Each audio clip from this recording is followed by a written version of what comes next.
폭풍의 언덕. 에밀리 브론테. 일부 1장. 1801년 집주인을 만나고 방금 돌아왔다. 함께 어울리기 쉽지 않아 보이는 고독한 이웃. 여기는 참으로 아름다운 곳이다. 어지러운 세상에서 이처럼 완벽하게 동떨어진 곳이 온 영국을 통틀어 또 있으랴 싶다. 사람들한테 염증을 느끼는 나 같은 사람에게는 다시 없는 천국이다. 그리고 히스클리프 씨와 나는 이 적막함을 나누기에 참 알맞은 한 쌍이다.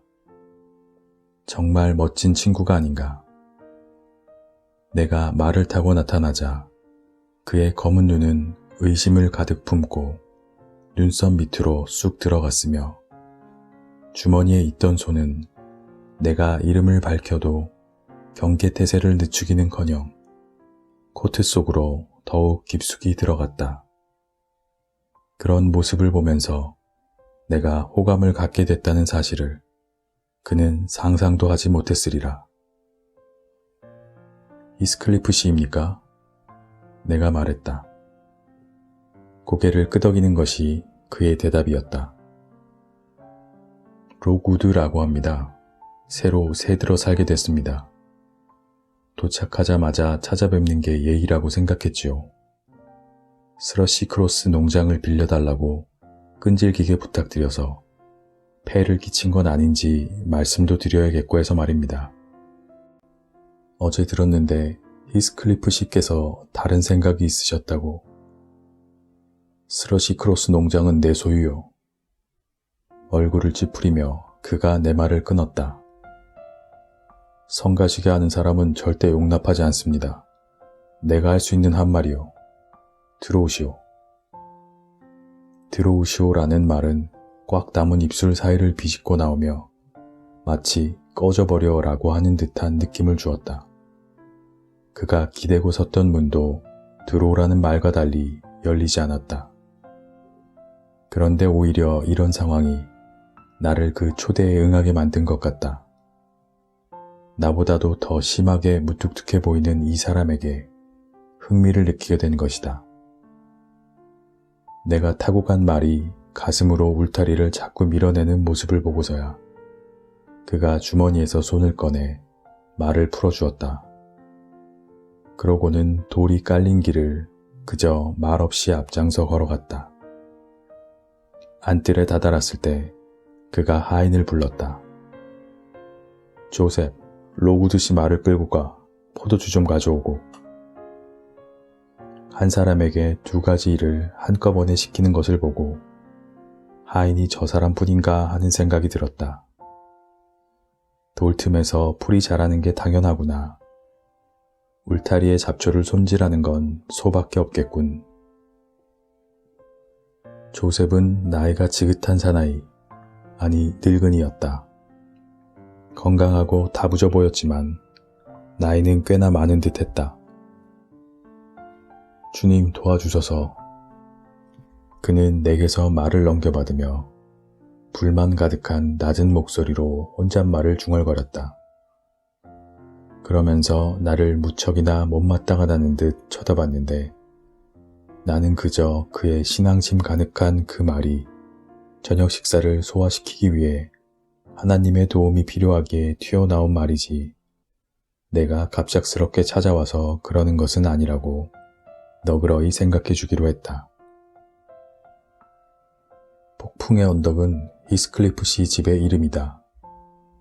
폭풍은 이 지방에서 주로 사용하는 특유의 표현인데 위치상 이 집이 험악한 날씨에 그대로 드러나서 겪게 되는 요동치는 대기의 모습을 묘사한 것이다. 이렇게 높은 곳에 있으니 깨끗하고 상쾌한 바람이 늘 불기는 하겠다. 산마루를 넘어 불어오는 북풍의 위력은 집 가장자리에 심하게 기울어진 채 서 있는 황량한 전나무 몇 그루와 햇빛이 간절히 필요한 듯 가지를 온통 한 방향으로 뻗은 가시나무들만 봐도 짐작할 수 있다.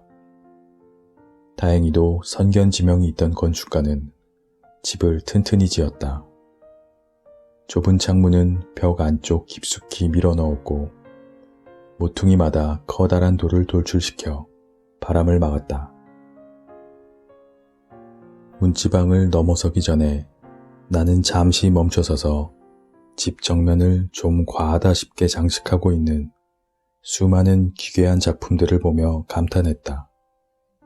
특히 중앙문 위쪽에는 다 부서져가는 그리핀 조각과 벌거벗은 소년들의 조각상이 있었는데 그 사이에서 1500이라는 연도와 헤어튼 언쇼라는 이름이 눈에 띄었다. 무뚝뚝한 집주인에게 집을 본 느낌을 말하면서 그곳의 역사를 간단히 들려달라고 하고 싶었지만 그는 문 앞에 서서 내가 빨리 들어가거나 그냥 가버리기를 바라는 듯한 태도를 보였다. 나는 집안을 구경하기 전에 성질 급한 그를 건드리고 싶지 않았다.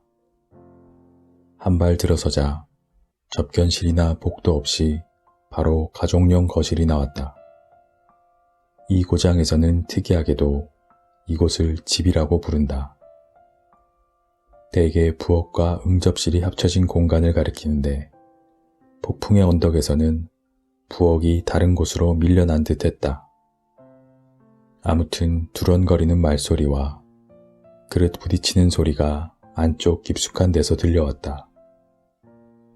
그리고 커다란 벽난로 주변에는 무엇인가를 굽거나 끓인 흔적이 없었고 빵을 구운 자취도 없었다.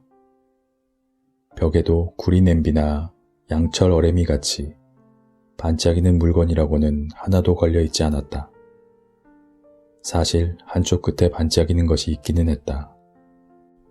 그것은 거대한 찬장 꼭대기까지 켜켜이 쌓여있는 엄청난 양의 백납 접시와 더불어 그 사이에 간간히 놓인 은주전자와 큰 맥주잔에서 호화롭게 반사되는 빛이었다. 천장은 판자를 대거나 회반죽을 바르지 않아서 찬찬히 살피면 전체 구조가 그대로 드러나 보였다. 귀리빵과 소 넓적다리 고기 묶음, 양고기, 햄이 놓인 나무 시렁덕에 가려진 부분이 조금 있을 뿐이었다. 벽난로 위에는 보기에도 불쾌한 낡은 총들과 말을 탈 때 사용하는 대형 권총 한 쌍이 걸려 있었고 선반 위에는 촌스럽게 칠해진 차통 3개가 장식으로 나란히 놓여 있었다. 바닥에는 매끄러운 흰 돌이 깔려 있었다. 의자들은 등받이가 높고 투박한 모양의 초록색이 칠해져 있었고 묵직한 검은색 의자 한두 개는 눈에 잘 띄지 않는 구석에 놓여 있었다. 찬장다리 사이의 아치 모양 공간 안에는 커다란 젓갈색 포인터 암놈이 끙끙대는 새끼들에 둘러싸여 쉬고 있었고 다른 개들은 또 다른 후미진 곳으로 들어가 있었다. 고집스러운 얼굴에 반바지와 반장화가 잘 어울리는 억센 팔다리를 가진 소박한 북부 농부가 이런 실내화 가구를 소유했다면 특별할 일은 하나도 없을 것이다.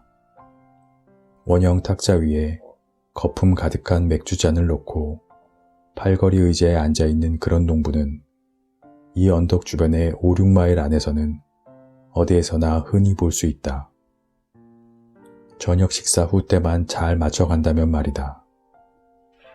그러나 히스클리프 씨는 사는 곳과도 사는 방식과도 묘하게 대조되었다. 그는 겉모습을 보면 피부색이 검은 집시였고 옷차림이나 태도를 보면 신사였다. 물론 시골 지주 정도의 신사다움을 말하는 것이다. 더 적절하게 말하면 왠지 단정치 못하다고 할 수 있겠는데 그래도 고준 체격과 잘생긴 얼굴 덕에 그리 형편없어 보이지는 않았다. 그저 시무룩해 보인다는 편이 옳겠다. 어떤 이들은 그가 천박한 자존심을 내세운다고 의심할 수도 있겠지만 나는 그런 것이 전혀 아니라는데 마음 깊이 공감한다. 나는 본능적으로 안다. 그의 냉담함은 감정을 야단스럽게 드러내 보이는 것, 이를테면 서로에 대한 호감을 표현하는 것을 싫어하는 데에서 나온다.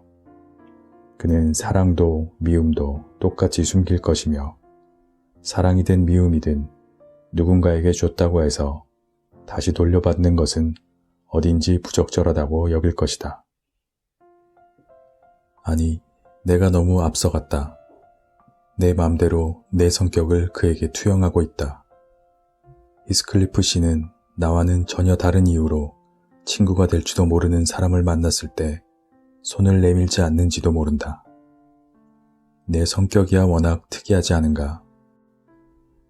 사실 어머니는 내가 안락한 가정을 꾸리지 못할 것이라고 늘 말씀하셨는데 나는 작년 여름에야 나 자신이 그럴 자격이 정말 없다는 사실을 깨닫게 되었다. 바닷가에서 한 달 동안 환상적인 날씨를 즐기던 중 참으로 매력적인, 내 눈에는 살아있는 여신처럼 보이는 여성과 우연히 어울리게 되었다. 그런데 그것은 그녀가 내 마음을 알아차리기 전까지였다. 입 밖으로 내 사랑을 말한 적은 없지만 표정도 말을 한다면 아무리 바보라 해도 내가 자기에게 완전히 빠져버렸음을 눈치챘을 것이다. 그녀는 마침내 내 마음을 알고 반응을 보였다. 이 세상에서 가장 달콤한 모습으로. 그런데 나는 어떻게 했던가. 창피해하며 그 일을 고백하겠다. 나는 싸늘한 태도를 보이며 마치 달팽이처럼 내 안으로 숨어들어서 볼 때마다 점점 더 냉정해지고 멀어져 갔다.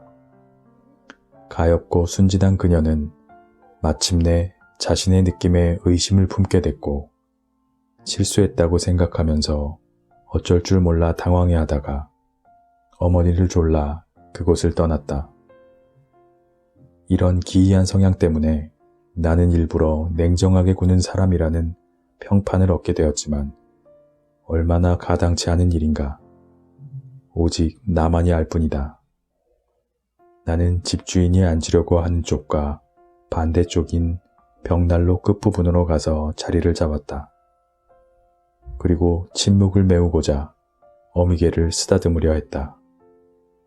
어미개는 새끼들을 남겨두고 내 다리 뒤로 늑대처럼 슬금슬금 다가왔는데 입술을 말아 올리고 금방이라도 달려들 듯이 흰 이빨을 드러내며 침을 흘렸다.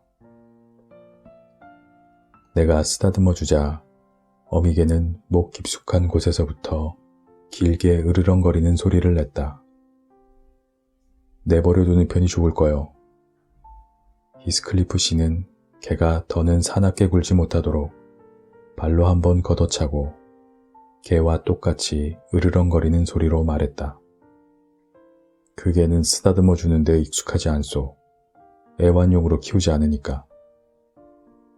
그리고 나서 그는 연문을 향해 성큼성큼 걸어가서 다시 소리쳤다. 조셉!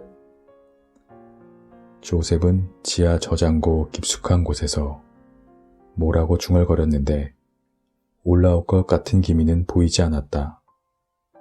그러자 그의 주인은 나를 깡패 같은 암캐와 험상궂은 털복숭이 양치기개 한 쌍과 마주보게 내버려 두고 급히 그에게 내려갔다. 양치기개 한 쌍은 암캐와 함께 내 움직임 하나하나를 감시했다. 나는 그 개들의 송곳니와 접촉하고 싶지 않았기 때문에 꼼짝 않고 가만히 앉아 있었다. 그러다가 그놈들이 무언의 모욕까지 알아차리겠나 싶어 불행히도 그 3인조를 향해 눈을 찡긋거리며 얼굴을 찌푸리고 말았다. 그런 내 얼굴의 움직임이 그만 암캐를 흥분시켰다. 암캐는 갑자기 난폭해지더니 내 무릎 위로 뛰어올랐다. 나는 그놈을 집어던지고 재빨리 그놈과 나 사이를 탁자로 가로막았다. 이런 일련의 행동은 벌집을 쑤셔놓은 격이 되어버렸다. 크기도 나이도 다양한 4발 달린 마귀 6마리가 은신처에서 나와 가운데로 모여들었다. 내 발 뒤꿈치와 코트 자락이 집중 공격을 당하는 것이 느껴졌다. 나는 부직갱이를 무기 삼아 수적으로 우세한 전투부대의 공격을 최대한 효과적으로 막아내기는 했지만 평화를 되찾으려면 집안에 있는 누군가에게 도와달라고 큰 소리로 요청할 수밖에 없었다. 히스클리프 씨와 그의 하인은 성가신 듯 천천히 지하 저장고 계단을 올라왔다. 벽난로 앞에서는 물어뜯고 지저대며 한바탕 대소동이 벌어졌는데도 그들이 평소보다 1초라도 더 빨리 움직였다는 생각은 들지 않았다. 다행히도 부엌 식구 가운데 한 사람이 더 신속히 움직였다. 얼굴이 벌겋게 달아오른 건장한 하녀가 겉옷을 걷어붙여 맨팔을 드러낸 채 프라이팬을 휘두르며 우리 사이로 급히 뛰어들어왔던 것이다. 그녀가 무기와 혀를 적절하게 잘 휘두르자 폭풍은 마법에 걸린 듯 잠잠해졌고 주인이 무대에 등장했을 때는 그 하녀만이 거대한 바람이 분 뒤의 바다처럼 들썩이고 있었다. 도대체 무슨 일이오? 히스클리프 씨가 물으며 나를 쳐다보는데 푸대접을 받은 뒤인지라 그 태도는 참기 어려웠다.